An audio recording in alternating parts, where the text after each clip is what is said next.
Hello, Professor. This is my recording for CST 256, Milestone 3. We're adding the jobs list and the support for education and work histories. So we'll start here at the register page. You've seen this before. I'm just going to zoom through the first couple pages because you've seen them. They were all last week's stuff. We're going to actually go email b, email.com, 6, and password. Demographics we did last week. Oops. 19, sure. 96. I'm currently in Duval, Washington. I'm from Spokane, Washington. My bio is, this is a test of the system. Gender is male. We'll put ethnicity as Welsh. I'm 23. And we're going to choose a pineapple, or a kiwi, sorry. We'll move on to job history here. So this is the part that you haven't seen. Starts out pretty simple. We've got an add, delete, move on, and add button. Click the add button. You get a form to submit here. Click it again. You add another thing to the form. Delete removes the last one. If I tried to move on right now, it says everything is required except for the I currently work here. That one can actually be null. Well, it's a checkbox. So we'll put the company name as Valve Incorporated from 2/3/2003. And this will be 4/5/2000 and we'll call it 2007. Whoa, 2000 and jeez, fat fingers. I was a programmer. I didn't really work at Valve, but I wish I did. And description, we'll just write description. And then we're going to move on. And now you can see here, we submitted all that. So I'm going to go actually wait and show you here what was going on in the background of that one. So we're at the work history page here. First of all, it extends the layouts page. We've got a lot of the form here. So this right here, this if there is a number of elements, so that means that if I were to go back, and it actually works here on education history too, but if I were to submit it and it didn't have more than one element, the handler in profile controller at, let's see, how did I do this? Add demographics, add work history. So if there is less than one, it returns it with an error that says at least one work history element is required, which is this part that you're seeing right here. And then you've got the form. It has the cross-site request forgery tag, and then it has a for loop that loops through the whole thing, the whole form there.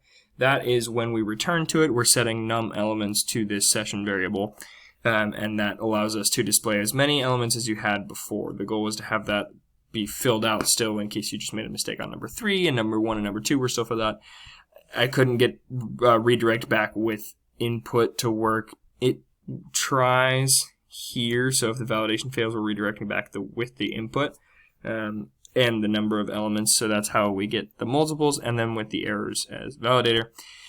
It doesn't really work just because the with input wouldn't work for me on anything, no matter what I did, so I don't think that worked, but no matter, it works coming back and with the errors, so you can see all of those errors, and then the empty, because when you first access it, session num elements is not set, so this is actually going to be null or 0, and so while I is less than or equal to 1, it might loop through once, it probably just stays at 0 and doesn't do anything.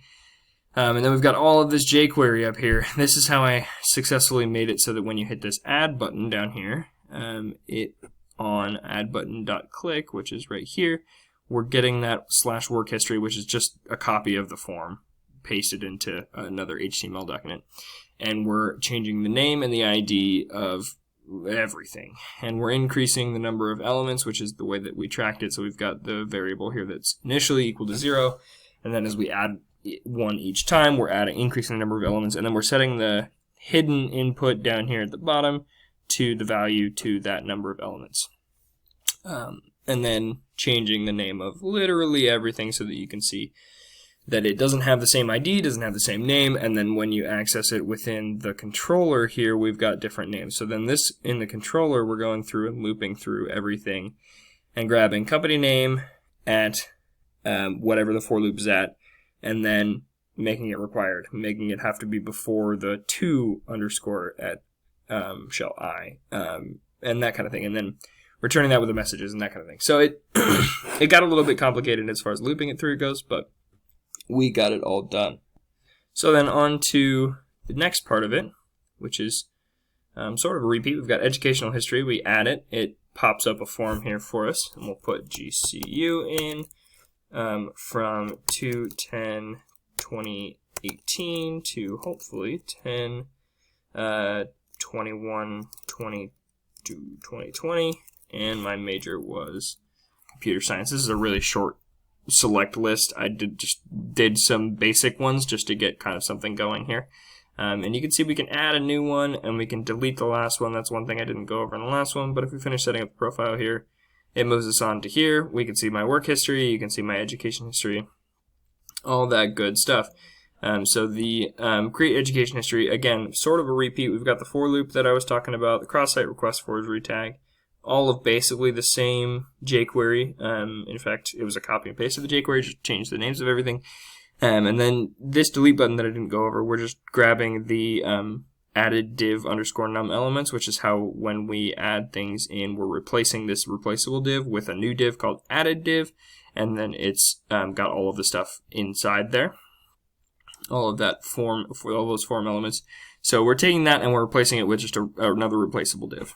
And then down here, we're getting the number of elements if the number of elements is greater than or equal to 1. So we're making sure that it doesn't dip below 0 or below 1. And I probably should put that greater than or equal to 0, but no matter. We're subtracting the number of elements and then moving on there. So I'll show you the tables really quick too, just so you can see. Control R here just to reload it. And then within job histories, you can see I've got a new entry here for profile ID of number 3. If we follow that, well, let's go to profiles. Profile number 3 is a user number 3, and on users we got user number 3 is that one that I just set up, email B, DPJ96, all that good stuff. If we go to the job history details, you can see we have that valve. I worked here, description, I've been testing, so the other ones you see in here are tests. But this one is the one I just did. Description is that, role is programmer, current is no, and then from and to and when we created those. The same will go for education history. We'll just look at the details, but you can see GCU is in there as education history number 2.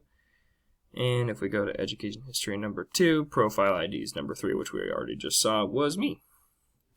So that is the updates there. The other thing that we were working on was the admin jobs side of things. So if we go to admin/jobs, we have a table here, just has an ID, title, description, starting salary, and then you can see the details, and I'll add one in here. So we got an add job button. We'll just call it a title of job. Department is going to be software design. Salary we're going to put up at $135,000. I thought I set that to go to only 125, but no matter. Should be. Let's just do it at 120 to be safe.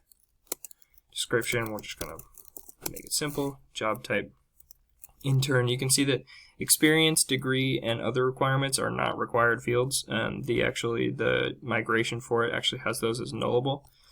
So we'll just say that you need 8 years of experience and you need only a GED, or a high school diploma, which is strange. But other, and we're going to make this one remote. So we'll add the job. Here we've got there that ID of number 6, title is job, starting salary is $120,000. If we click on details, we go actually just basically back to the same form, and there it's actually filled out. So if we go back to job list, you can see nothing has changed. But if we go to details and we change, let's just change the title of changed job, and we submit the edits. There we go. It changed the job title. So over here in the controller. Here's that job list form that we're looking at. Really simple. It's just looping through the jobs. If there isn't a job, it just puts this H3 up there that has a background of red. And then we've just got a table that grabs everything and puts it in there. Really simple stuff. Details, we've got the form here, and we're actually changing the selected attributes of all the select elements. So this is what this jQuery is doing. And then down here, we just have the form. And we're setting the value of everything down here as if it has an error, or we're setting, where are we here? Let's grab one that's actually a text field instead of a select field. There we go. Description is just set as job description. Pretty standard. So if we go to the controller here, what's happening is we are, here's the view that we're returning. So if we want to add a job, we're validating it with these fields that are required or have a min and max. And then these are all the messages just to make sure that this wasn't like job underscore type or something like that. I just wanted to make sure it was a little more pretty, so we put an array of messages there. And then we're setting the remote flag, creating the job, which also saves it to the database, and then redirecting back to that jobs table. If we edit it, it really does the same thing. It just validates it and then sets the request flag and then creates a new job. You have to create a job programmatically this way instead of doing it as an array. This way, when you're updating, it's just what it is. It's done as pretty, not as nice, but it works. We're returning a redirect again back to that list. If we go to delete it, so we'll go back over here. You can see this red X. Delete. It asks you, are you sure you want to do it? If you hit cancel, nothing happens. Delete. Okay. And excuse me, job is gone. So what happened there, we just, we'll go back to the job detail. Sorry, it's actually in job list. We've got the delete button, click. We're confirming that you actually want to delete it. If you do confirm that, we're submitting the form, which is this form right here, which has the cross-site request forgery. The method is actually delete, and then the ID hidden input there, and we're just going to /delete, which is on the controller here. Delete job, finds that job, and then deletes it and returns the redirect. Really simple, standard stuff. So that is my milestone. Thank you very much, and we will speak at you next week.